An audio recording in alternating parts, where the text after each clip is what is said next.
everybody. Steve Napier. Welcome to the Circle of Brilliance. Today we're going to have a special conversation, a special discussion on a model that Tim White sent over to me after our call last week. And so I thought, well, this could be a fun little thing to break up our regular pattern of working our way around the Likert layer of the change grid. So there it is. Now, at the moment, I don't see that he's got a microphone, so he can't easily set the stage there. So while he's sorting through all that, I'll go ahead and get the ball rolling. So I'll let him explain this grid when he's available to us. Otherwise, we'll figure out what it all says here.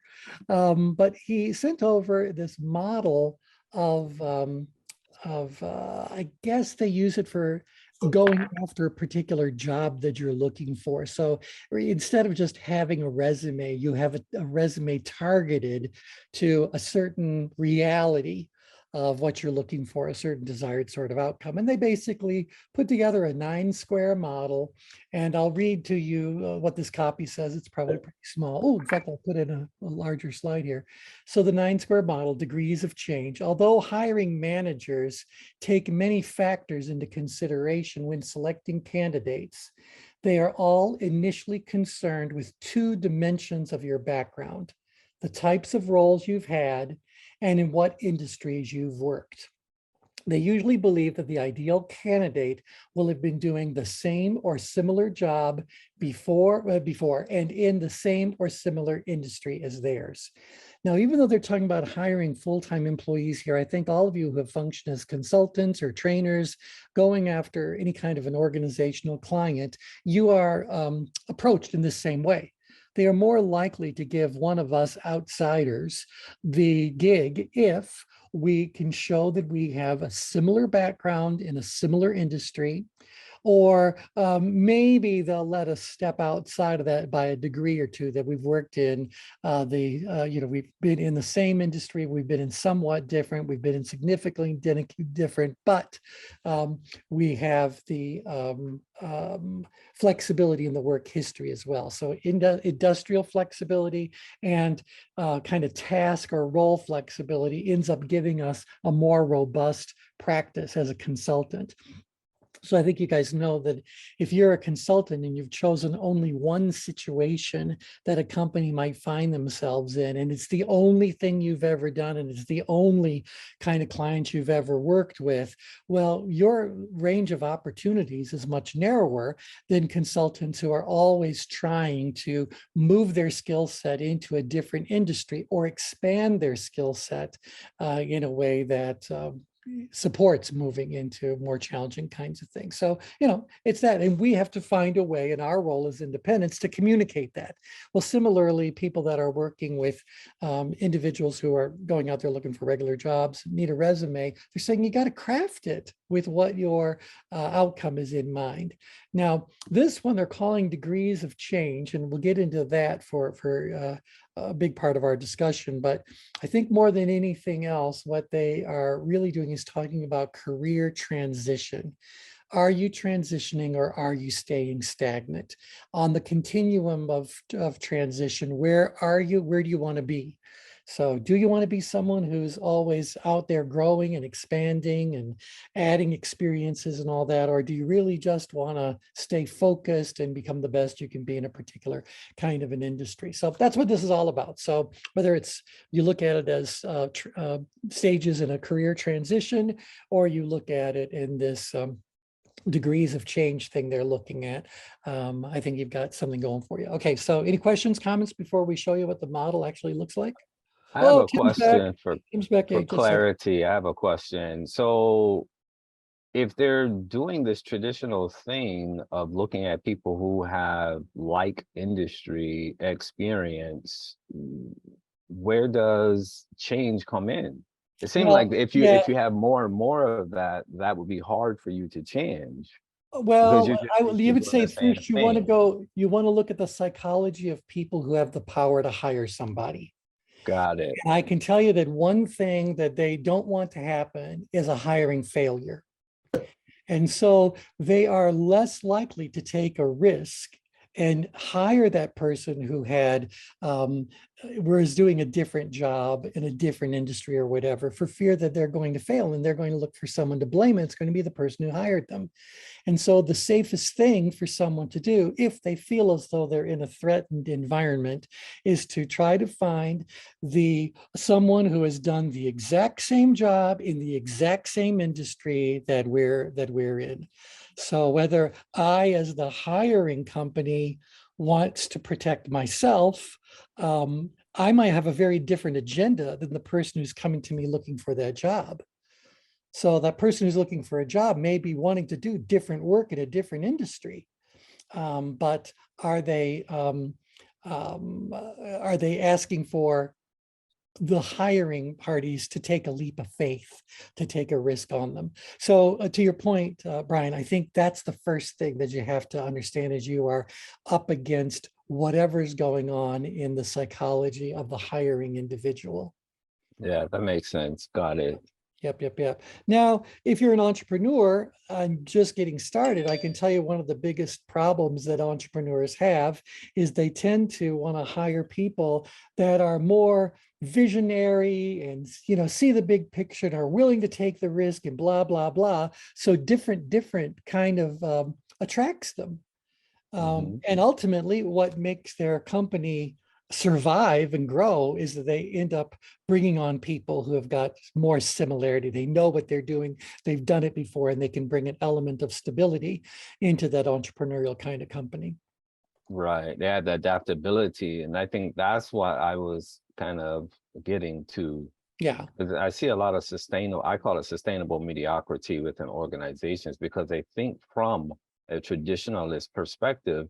And so when it comes to things like in COVID or, any kind of so-called disruption, their layers, their hierarchies, and their employees are just not able to adapt because they don't have the centerness or grounding for it. That's right. Well, they're just importing a person. Keep in mind that if we were looking at a change grid for a second, if someone has been doing the same job in the same industry for a good long while, where do you think they are on the change grid? Downgrade. They'd be downgrid. And so I think that we got to kind of start with all that. They're downgrid, they're down in power, apathy, or even apathy. And here I am as a recruiter. Do I really want to bring into my company the apathy of a competitor or somebody else's? You know what I mean? Why would I want to recycle apathy? Right. You know what I mean? So it's like we actually want to favor a candidate who has some similar background in either the job, the industry, or both, because that person is more likely to be engaged in whatever the work is that needs to be done. And so, yeah, there's a lot going on. I don't know, by the way, most of what we've been yammering about for the past 5 minutes is not covered. The only thing that accompanied this diagram was those 2 paragraphs. So that's it. So, and Tim, you can unmute yourself whenever you want. You've got you're good to go. So you feel free to unmute if you're in a place where you can do that. But yeah, so this seemed to be something that was really just about this little concept. And we started talking about all the things that this implies when you overlay it on the change grid. So no surprise, we're going to be asking you guys to see if this model, this diagram, would somehow overlay on the change grid in a way that would add layers of understanding to both the job seeker and the hiring agent. Now, one last thing I'll share with you about this model is that they have ranked these in the level of change that the individual is walking into.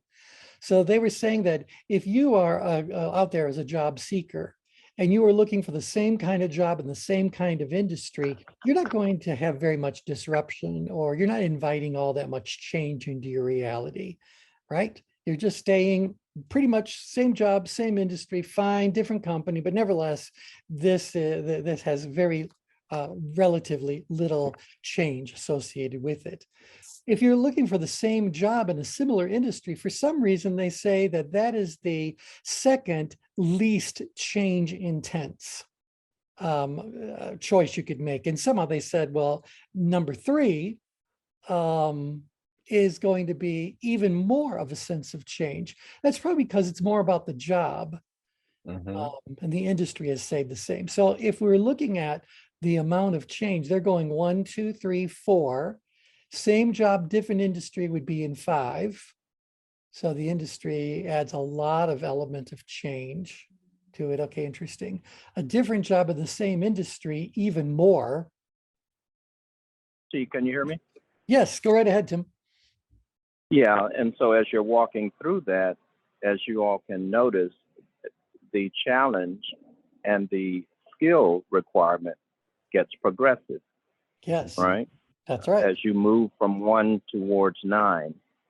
And so you see in the 4 blue boxes, there is some degree of sameness, although you begin to elevate from same to similar, or similar, same. And it's not until you get to box 5 through 9 where things begin to get a bit more challenging, which is Exactly partly right. what got me interested in saying, well, how does this lay on top of the change grid? Right. Because when you get to box 5 through 9, you begin to see a greater challenge and a greater call for one's competency as they're trying to progress. And what's interesting, I had a conversation just this morning with someone who is maybe 20 plus years into her industry.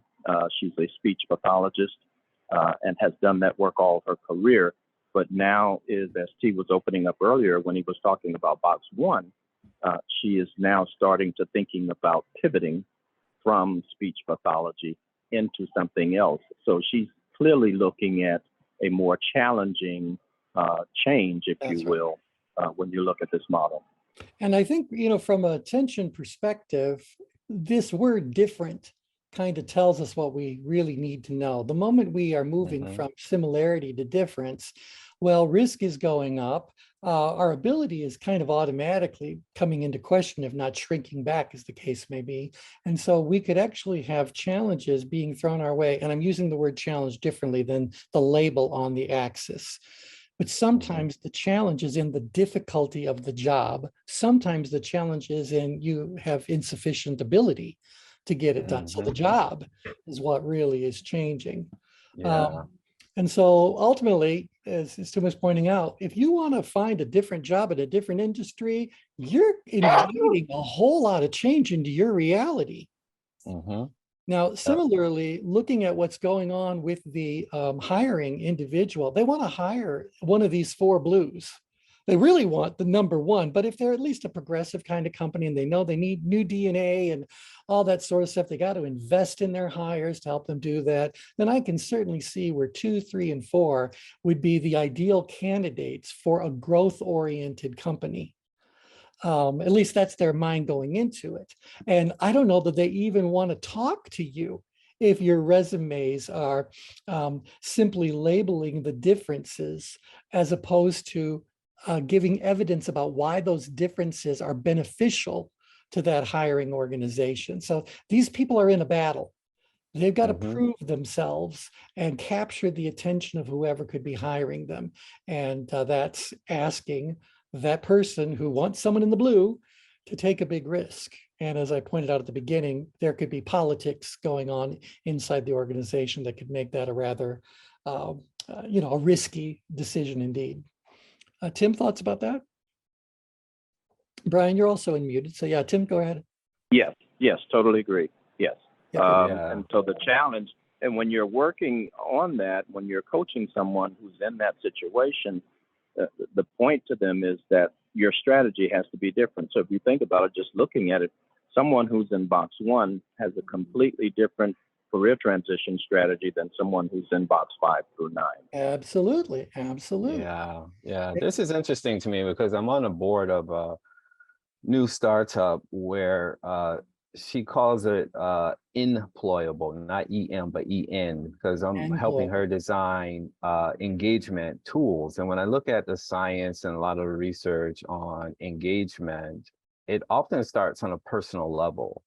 So when you're talking about ability, you're talking about the psychological safety, all those various things, they need that. So I can see like where same, offers that psychological safety. And so the tension aspect is lower. That makes sense to me. And then as you talked about getting into a different job, different industry, well, now there's disruption in terms of that psychological safety, the ability to even apply that in a different industry Exactly.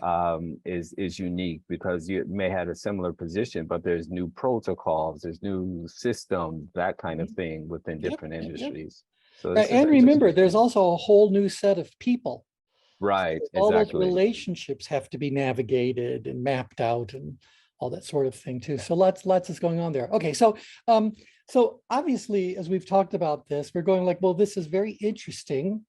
I can certainly see how it'd be useful if I was counseling someone who was a job seeker, or if I was doing coaching for someone who's the reluctant hiring manager, or someone. I could see how I could use this as a standalone model. And that means that with your agreement, we are going to bestow a certain level of brilliance on this diagram. How many of you are in favor of bestowing a little bit of brilliance on this diagram?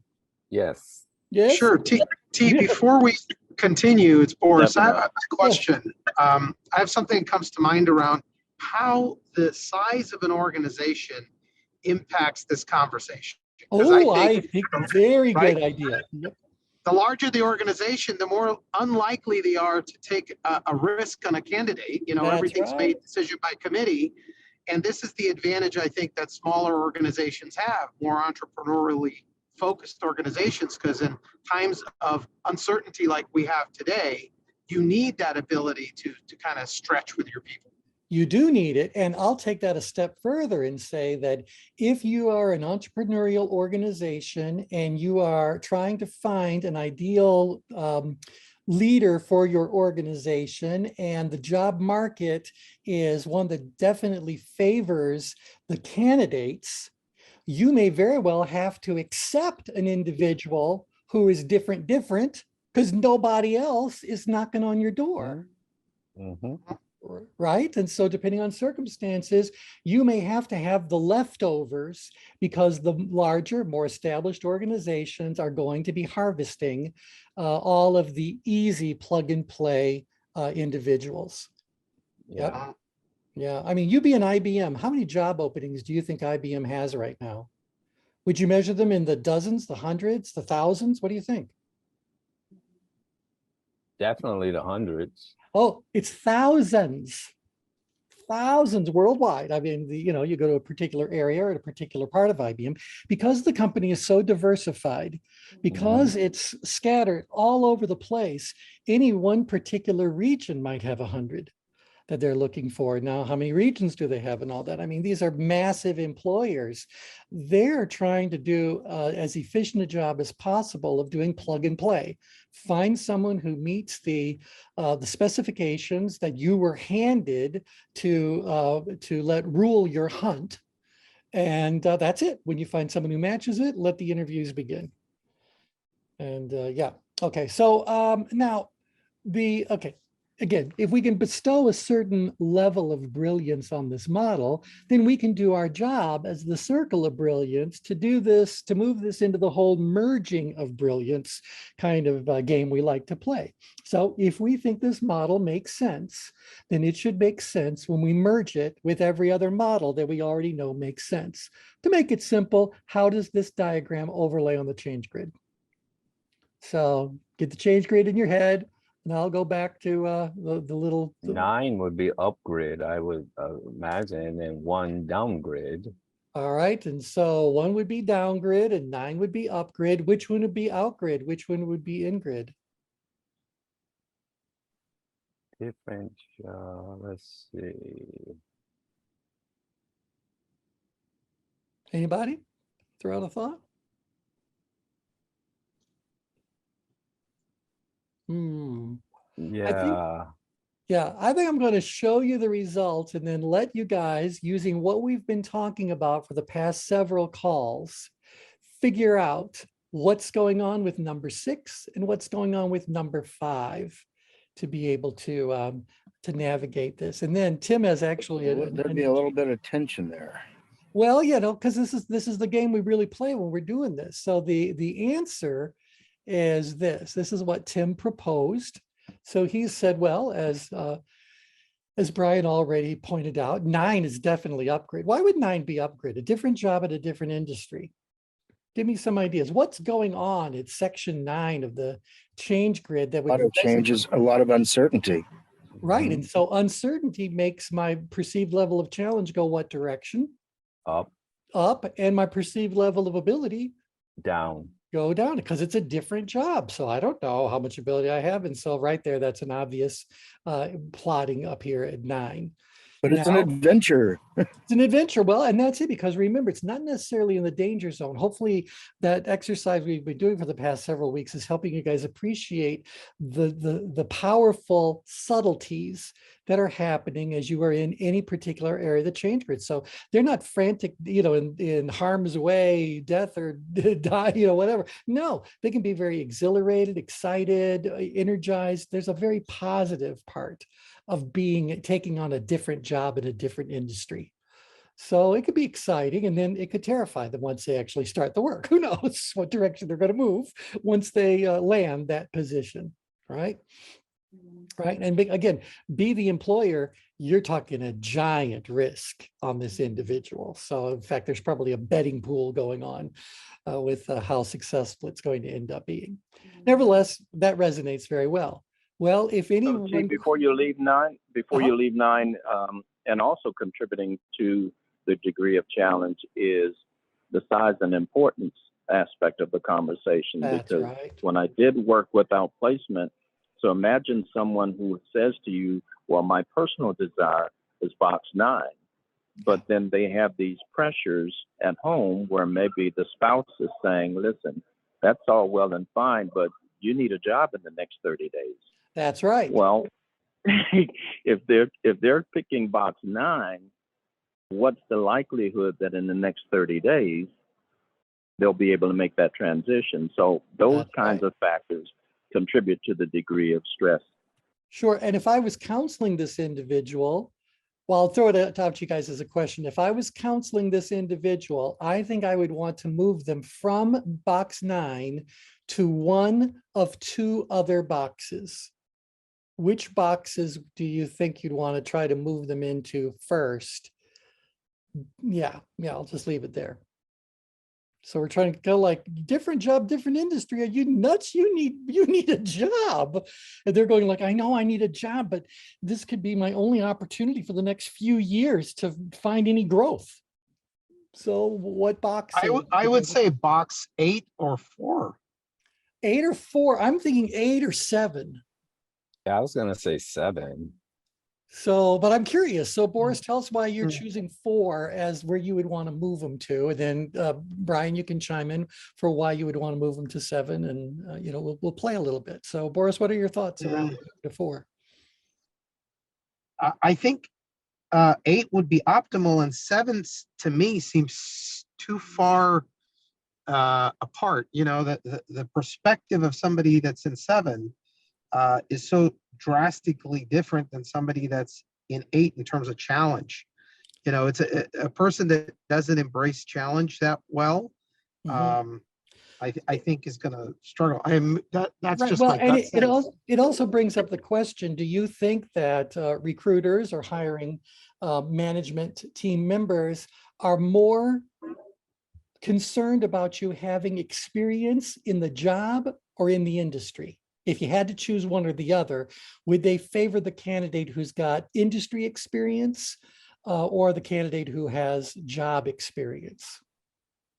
I think the job experience. Yeah, I agree. Job experience probably. And see, I believe I would favor the candidate who can show industry that they have been in a similar industry. Why so? Because industry is much more specific. There are details that you couldn't have learned anywhere else until we get into that industry. And so when I can find someone who's already been exposed to what the ins and outs of the industry and things like that are like, I go like, great, I can give them the skills to do a particular job. I can train someone to be better at doing a particular thing. But boy, if they can walk in with the industry knowledge, that can save a gigantic part of the learning curve. Now, could I build a case for the other combination? Of course, but I'm just doing this to kind of stimulate you guys. So what do you think? Do you think a prospective employer is going to weigh more heavily your abilities, or rather, let's say the job similarity or the industry similarity, or perhaps it's dictated by circumstances? Any thought? Yeah, I see, was, see, oh, go ahead, Brian. no, you go ahead. I like to go back to something like, because Brian talks about this often. I would say industry as well, because being in an environment where you continuously hire from within is not really impacting the culture, the thinking, or what's really relevant and sometimes happening in the industry. So when you get somebody, you know, you're focused on the industry side of it, you're bringing in new thoughts, new ideas, and possibly help the organization go in a new direction versus just hiring for the job itself. Right, because honestly, being That's a sales manager is not going to be all that different from one company to the next. So I can teach you in a pretty straightforward way the mechanics of what I'm expecting you to do as a sales manager. But when I say this industry is unique, then why does that feel like a much bigger training job, or that's something that only comes from experience? You know, and I can give you skills rather quickly. I can't give you experience, you know, overnight. You know what I mean? Experience takes. You know, it's an interesting perspective, T, that you're saying, because most hiring folks that I meet, they're looking at the job component, not the industry component. They're looking at, did this person do this job before? If they did, then they're a really good candidate for me. Well, because You know, they're as opposed easy to hire. They're industry easy. experience. Yeah. And I think we got to go back now to the psychology of whoever the hiring manager happens to be. Are they trying to be conservative for whatever reasons? Or are they trying or willing to at least be flexible a bit? In which case, am I more likely to flex if there's a shortfall on the industry knowledge side or the job skill side? I don't know. I think it could be, a case could be built for either one, depending on the industry that we are looking at.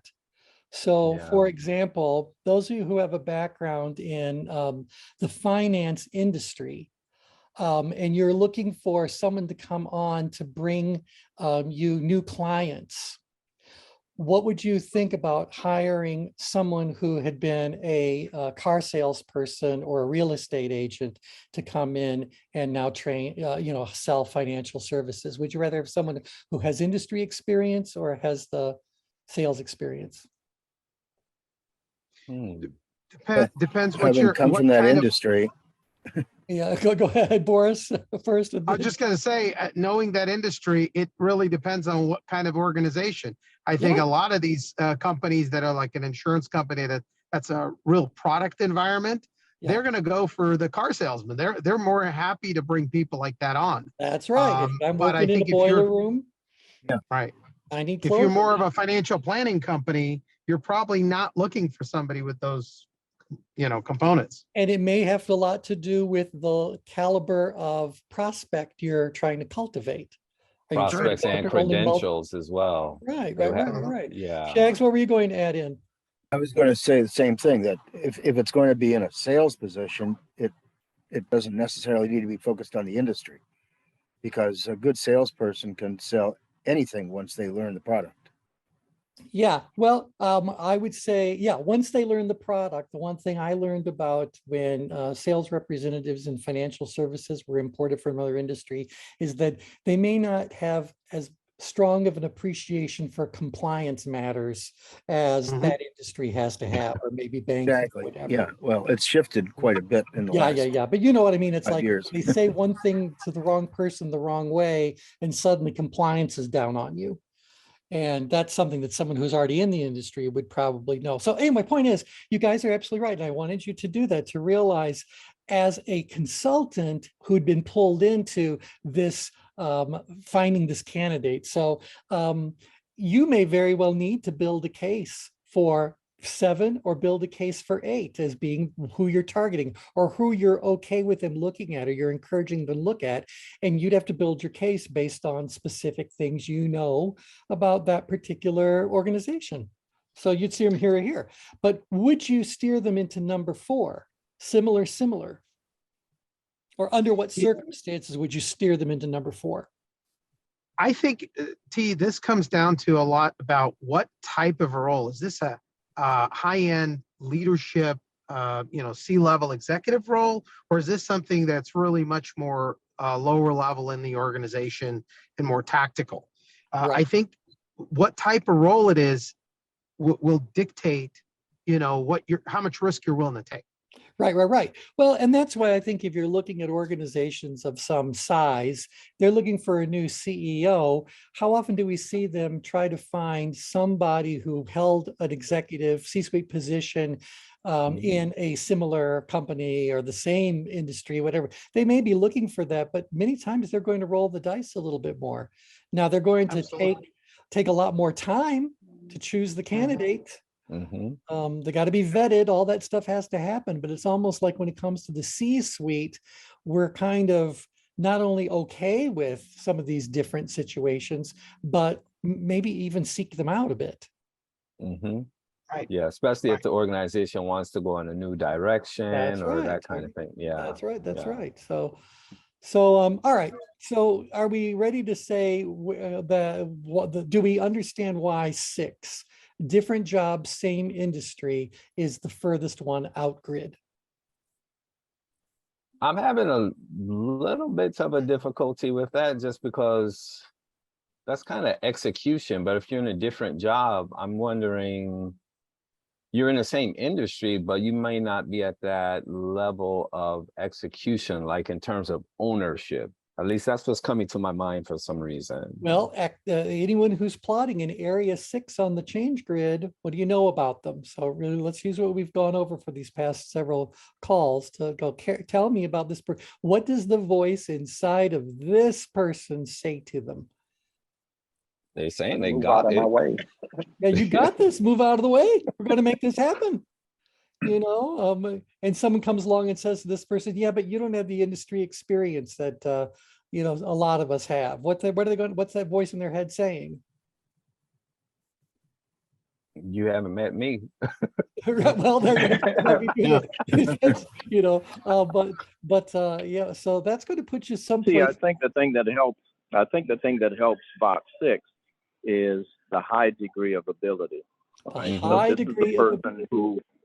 Right. So that's what's pushing them out grid, is because in spite of the fact that it's a different job type for them, same industry, but their skill level supersedes. And that's what pushes them out grid. Yeah. And so when I think about someone who's going to move to do a different job in the same industry, I could even say to you, we could put on here inside of a large organization that they're taking a different job in the same company. What they're on is a career path, a developmental path. They're trying to move from being someone who just came in for the job. I was new, to help develop me. And as I developed that person, they moved further and further out grid into being fully engaged, into being a driven driver kind of type sort of thing. This is the destination if someone is on a regular old career development path inside of any kind of an organization of sufficient size. Am I right? See, let me ask you this. So would a person, if we're talking about different jobs, same industry, would their ability be high in a position that they have never been in? Well, they're going to perceive themselves as having been ready for this promotion for years, and that they had been held back, passed over, whatever. They've been working hard. Anyone who kind of goes into their career with the ultimate goal of being in the C-suite, being that CEO, being that chairman of the board, if that, they got to believe there's a lot of people out there, that's their whole vision of what success means for them. They know they have to play the game. They have to work their way up through the ranks. So they're going to go from management to senior management to director level to blah, blah, blah in the exact same company, the exact same industry. But the job continues to become increasingly more responsible, more, spotlighted. Actually, if anything, it's more exclusive because as we move further and further out grid, the number of opportunities gets lower and lower. So. And see, to that point, there's been a push in the HR field to try and get organizations to be a little more open to assessing candidates and looking at individuals for other opportunities, and to move away from being so rigid around the background that pertains to these two components of, relevant job experience and industry experience, and focus more on the candidate's capability and your perception of their ability to have transferable skills. Yep. It comes to mind to me that Area 6 really describes also an entrepreneur. Well, this is exactly right. So, and the thing I'll tell you about anyone who's going to be successful, because I do want you guys to apply this to your own marketing of your own services. What kind of clients or new clients are you looking for? I promise you, you could build a business around all of these, but if you want to create a giant business, you're going to have to get out here where that kind of growth is actually occurring. Got to get engaged, got to have some intensity, all that stuff's all implied here. So that's definitely the entrepreneur. The entrepreneur, though, generally chooses a lane. So if you're going to be an entrepreneur and you're going to be a serial entrepreneur, I would be very interested to know, is a serial entrepreneur more likely to find additional growth opportunities in the same industry, or jump from one industry to another, to another, to another? So even if I look at someone like Elon Musk, I know it seems like he's got all these different things going on, because he's doing satellites, he's doing cars, he's doing solar panels, he's doing, all kinds of different things. I think the lane he is in is technology. And how that technology gets applied is not really so much a different industry as much as it is a different opportunity for his industry to pursue. Right. Yeah. That makes sense? Yeah, it makes the connections. He's bringing a lot of the very interests share the basic background of that technology, and so it's a connecting kind of thing. I learned that in design thinking. They try to make these different associations, and I see that a lot in even entrepreneurs within organizations, which is a common theme today, where they'll take someone who just see things differently than what the organization is seeing, but the organization understand they can benefit from them, and so they would allow them to move things forward or start a new division. I've seen this with Clorox, for instance, where a female executive was concerned about the chemicals being in Clorox around her kids. And so Clorox let her and another team member build a green product. Oh. And so that was a fascinating thing, because they gave her a budget, they gave her a team. It was something that Clorox was interested in getting involved in anyway. And so that entrepreneurship opportunity came from frustrations that she had personally, but she liked working at Clorox. Yeah, because she didn't want to be peddling a single chemical ingredient. Right. Yeah. Yep. Interesting. I wonder how that T, I get a sense that sometimes hiring managers, when they're going through resumes and trying to find these candidates, if they see a candidate that's been in the same industry, but they've hopped around every couple of years to different companies, there doesn't seem to be a progression in terms of their career, they're going to just pass on that candidate, just thinking this is a person that can't hack it. I'm looking at it from a different paradigm. I'm saying that's the ideal candidate for somebody that's frustrated with their career. They can't find a place that gives them the outlet to be creative, and that's a traditional entrepreneur. Sticks out like a sore thumb for me. Mhm. Interesting. Well, because like, see, if we're in agreement that 9 is upgrade, different job, different industry, so both things are changing, and we know that 6 is that person who's trying to really do this ultimate progression, follow up the corporate ladder, whatever it used to be called. And we know number 1 is someone who's doing the same job in the same industry. That means by default, number 5 has to be very far in grid.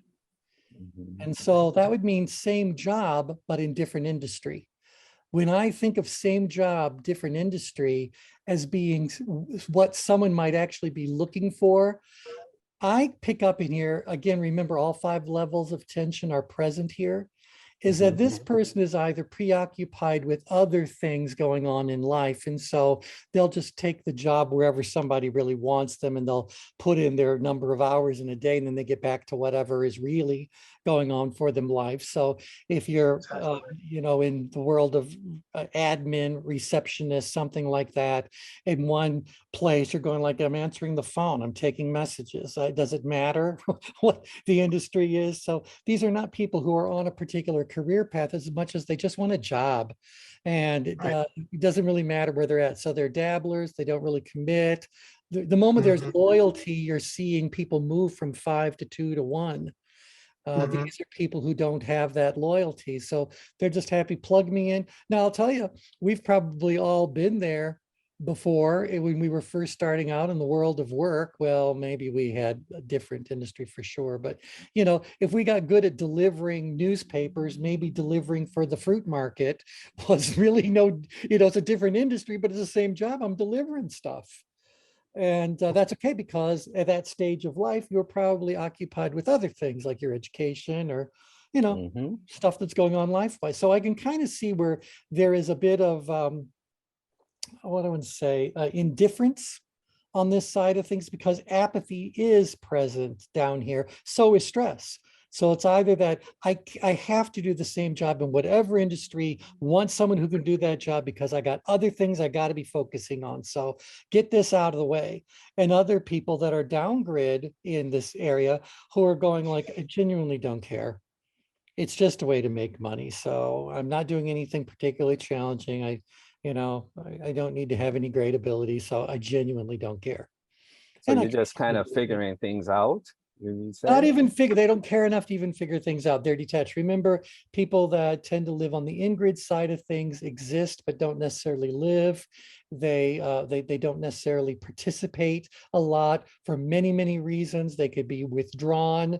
They're a bit oblivious because of where the awareness layers would put them.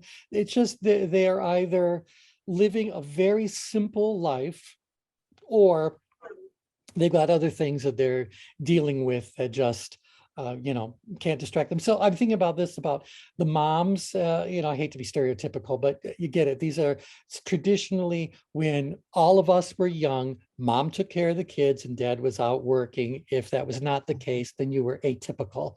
What was going on? Well, sooner or later, the kids don't need to be taken care of all day, every day. So mom decides she's going to take on a little bit of part-time work, make a little bit part-time thing. She's got some basic skills. Obviously, her skills have been thoroughly developed in the world of child rearing, but it's been a while since she was doing whatever, but she used to do whatever.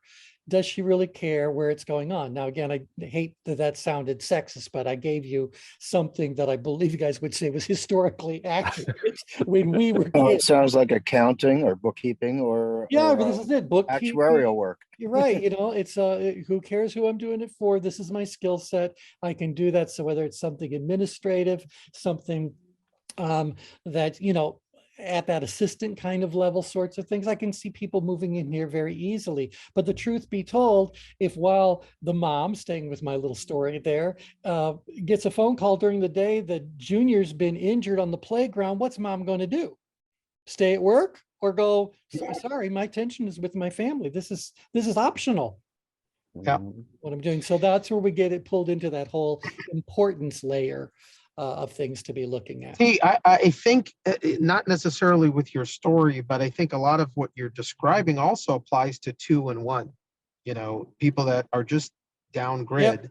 Yep, because You you know? stick with that, if you find that job that you really weren't looking for, but wanted to do something to make a little extra money or buy boredom, sooner or later the kids are in high school and they're busier than you are. And so, a certain point in time, you stick around long enough, you're going to develop great expertise in what you're doing, which is something we're going to be talking about. The next big question I'm asking you guys, the more difficult question, in fact, than what we've done so far. This person has a lot of positive stuff we can say about them, even though they've stuck in the same job in the same industry for a very long period of time. Under what circumstances is that exactly what we're hoping to have? But they have no drive. That the concern there would be that they have no drive. Which reflects then more so on who than the employee themselves. Whose job is it to keep you engaged? So this individual, number one, may feel like you're getting plenty for the money you're paying and the amount of workload they bring to you. They could say, look, I never need any help. I know what's going on. I'm not putting any pressure on the demands of the company. This is what I do. I do it well. Do you want it done or not? And they're going to go, oh, no, you just keep going. You keep going. What I'm saying, this person has a lot of job security because of the amount of history they have around there. So you're absolutely right. Absolutely right. Yeah, T, I was with a client and the guy he'd been there for over 30 years. This is actually in a nuclear power plant. Yeah. And he said, listen, Tim, I'm the only person in this plant that does what I do. And I've been telling the plant manager for the last several years that he needs to hire someone so that I can train them. He says, because I'm about to retire. And much of what I know about how this plant operates, he said, is not in that operations manual. That's he pointed right. at his head. He said, it's right up here. Yep. So these Wow. people don't demand much attention, so they don't get very much attention until something comes along that disrupts the stability that they have actually brought to the organization in such a subtle way over such a long period of time. You don't even realize anymore how much of a foundation they are. That layer at the bottom, the base, Yep. the foundation. They're the foundation. This is what, so get rid of one of these people, you got a lot of work ahead of you to kind of, mix, overcome that. And there you have this employee saying, y'all best find somebody that I can clone because stuff happens and I want to retire. So this is downgrade. All right. So I think we can see what's going on there. So let me ask you guys the real advanced question on for all of you. And then Tim, I want you to explain what we're looking at over here in this little change grid you sent me.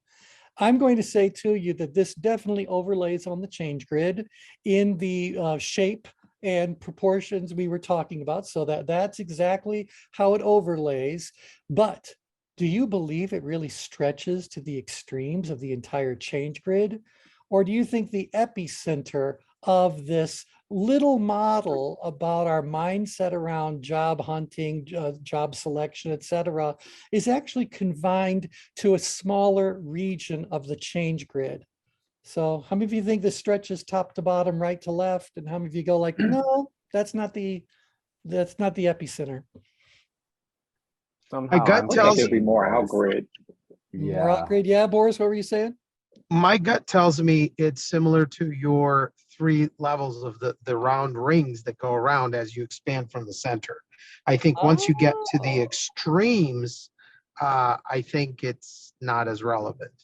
I think at that point, they're Okay, so you think outside of the my boxes. epicenter would be 4, but we need to shrink all of it back so that it's all inside of the danger zones. Because Right, if they go beyond the 10, 11, 12, right, in either challenge or ability, then they're too extreme. Too extreme. Okay. Yep. All right. Other thoughts, other cases anyone want to put forth? Someone like that said one. shifted out grid a little bit. Brian, Chris, who was talking about maybe we need to move it out grid a little bit. Yeah, but I like that explanation that was just given. I mean, that really anchored me in that thinking, was because you'll be too far to the extreme inside the danger grids with number 9 and number 1. I don't see them really being extreme in the danger grid. So shrinking it and probably more outgrid, because any type of search is going to be more in a driven So more in the driver arena.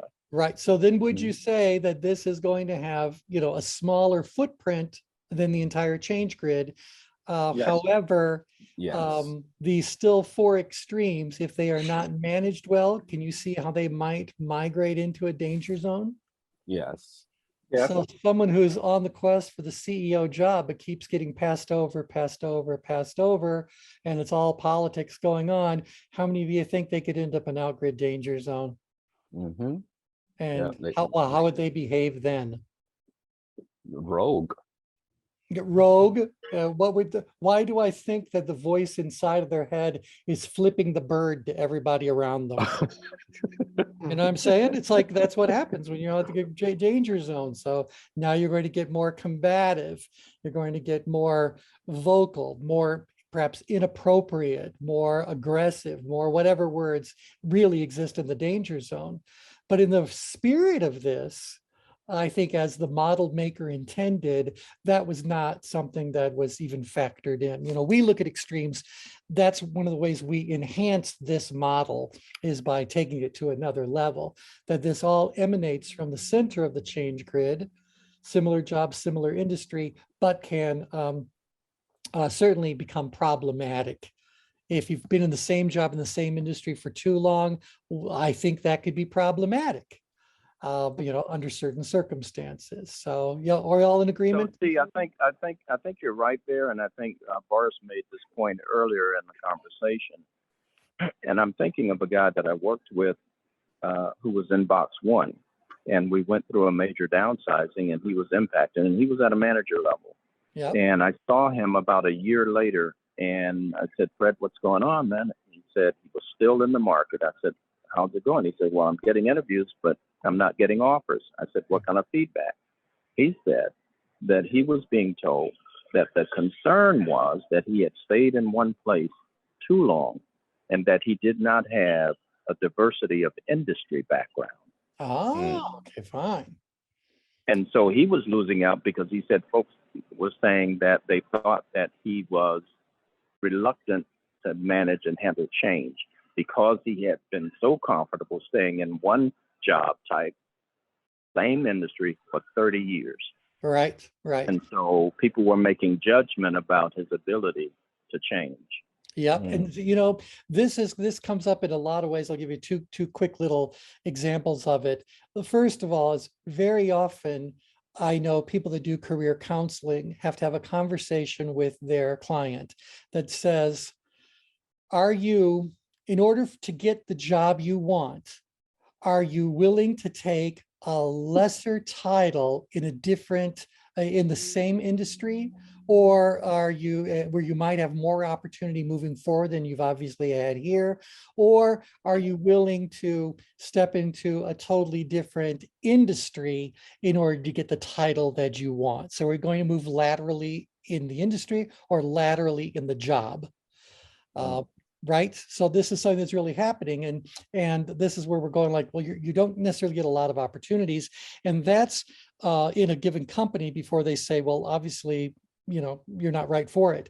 I'm also reminded about Star Trek, where number one is has been told by Jean-Luc Picard on multiple occasions that he's been offered his own ship, and he doesn't understand why he does not take the offers. And he finally says to number one, he goes, they only pull the chair out so many times. And that's what we're talking about. You can get passed over because you're waiting for the perfect opportunity instead of what may be the best next strategic move. Right? And that, see, I think illustrates an example of the danger zone for box one. Yeah, danger zone for box one. Yep. They end up now being defined by that job, by that industry. And unfortunately, now you're going to reach a plateau. Now, one last thing, I know we only have a few minutes left, so I want to throw this out.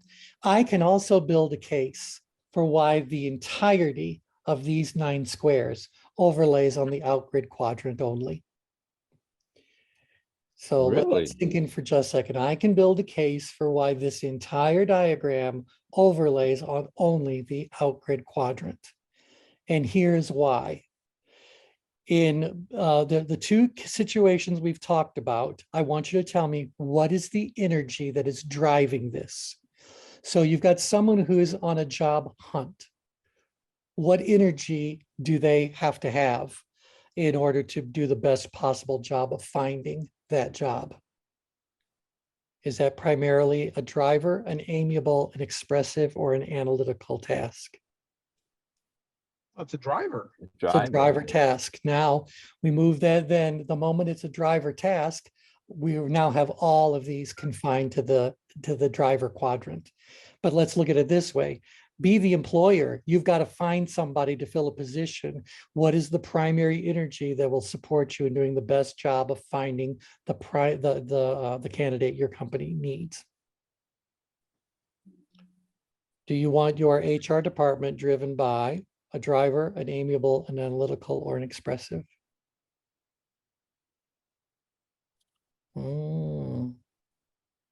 Again, this is about getting something done. This is about So they also have to be a driver.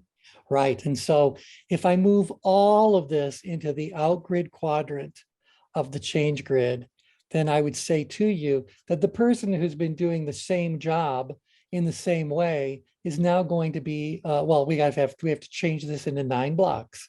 So they're here. This is same. And this is different. So what if I said, if you are a driven driver, scratch that. If you are an expressive driver, you've got the best energy possible to land a different job in a different industry. Why would that feel true?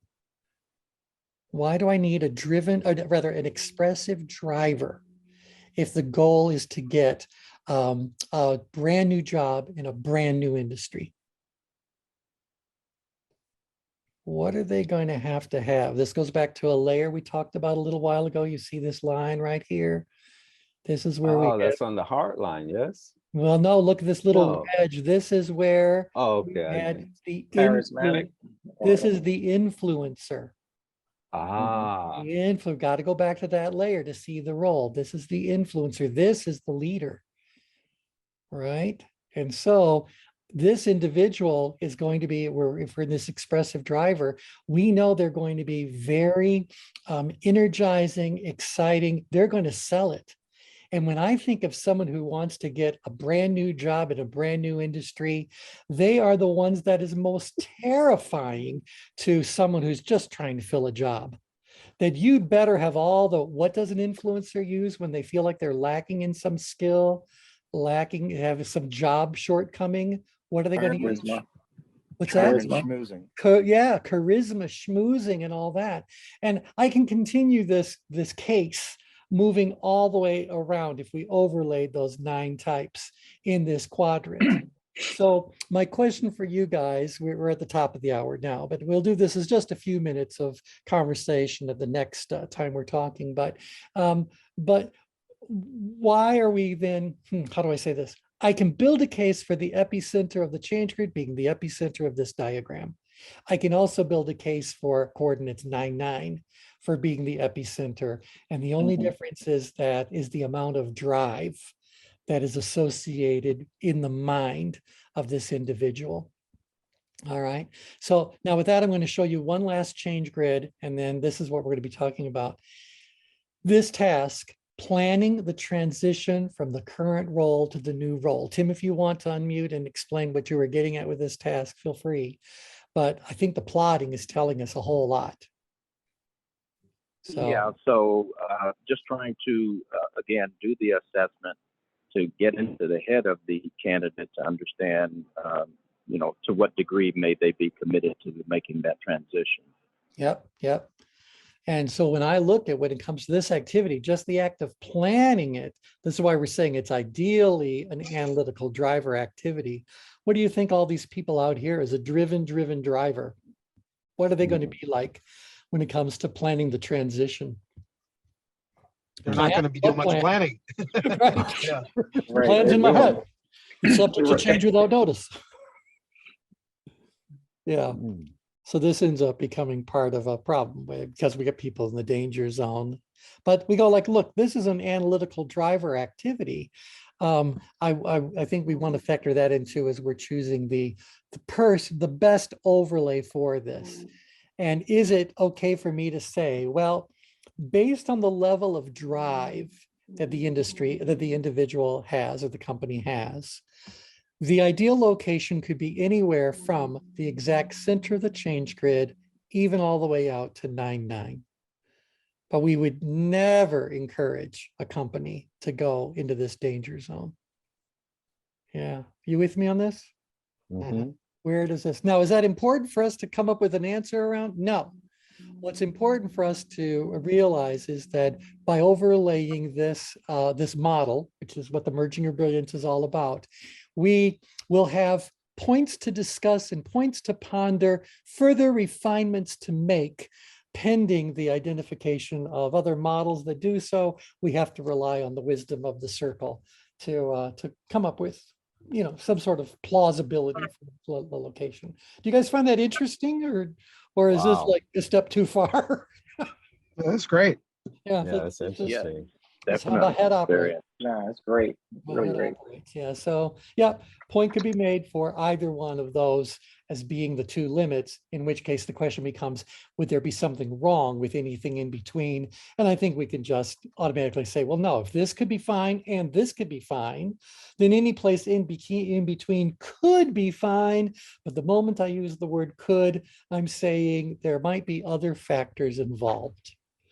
And that's where we get into what's the level of drive? Is there a significant level of importance? Is there some sort of timeline that's involved here? Is this an aggressive growth company, or am I running a place that's a Zen boutique? You know, there are lots of other factors that involved, but I don't think we'd find anything further in grid useful in these particular activities. So is this activity talking about planning, or is it referring to the actual strategy, because they're I uniquely actually think different? I think they're two different things. This model has existed, I'll say, for a very long time.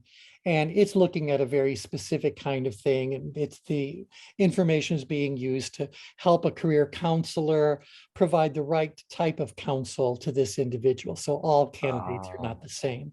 So this to me okay. is something that was put together for a rather, and I mean nothing negative by this, but limited, let's say focused sort of an application sort of situation, where the moment we integrate it with the change grid, we say, well, wait, we can tell a much bigger story Mhm. than this is telling, and we could tell a much more detailed story. And we can then see, as we try to overlay it, where does it overlay? Well, one thing that Tim did was he goes, and we can break it down into all, this is activity 7. I don't even know what the other 6 are, or are there more? You know, I'm sure there are, but nevertheless, this is one of many specific activities that are related. And I would know right away that the individuals that are this far out grid are going to present themselves as that type 6, Mhm. different job in the same industry, because energetically that's what's happening at that location on the change grid. So their idea of planning is going to very much be conditioned by that. I'm going after a different job in the same industry sort of thing. I need to improve it. I need to make this happen. Push, push, push, get the deal, get the deal, get the deal, get the role, get the job. It's all the same Mhm. energy. And And T, I've got a coaching session on Thursday with an individual who said that they were in box 8. She yeah, just gave me that interesting? feedback. Isn't that interesting? Because I would tell you at this point in time, H is going to do a really good job, but their idea of planning is going to be much more about personality and things like that, where we're saying, no, you want to do the best job of planning it. There are a lot of factors you need to measure and understand. That is an analytical driver task. And although they average out to being darn close, only individual A is actually darn close. The rest of them are as individuals in problematic areas. But nevertheless, you average them all together, which doesn't happen in a real business. But as the average person, you'd be there. Yeah. Okay, questions, comments before we're done? That's very interesting. All right, so again, just Great conversation. I'm so glad you guys are enjoying. I thought this was well worth taking a little side trip from our discussion about all the different voices we've been doing on the Likert layer. We'll get back to that on Thursday's call, but I might ask you a little bit about any other thoughts that have come to you about this epicenter kind of issue, because sometimes we are going to find a model. Don't ever believe that a model is automatically going to cover the full change grid. It might just be someone decided to do a deep dive into one specific area. They don't know they were doing that, but we do. So, okay, anyway, with that, thanks everybody. We will talk again on Thursday. Bye for now. Thank you. Thank you, Have a Tim. good one. Thanks, everyone. Have Bye, a good one, everybody. everyone. Bye.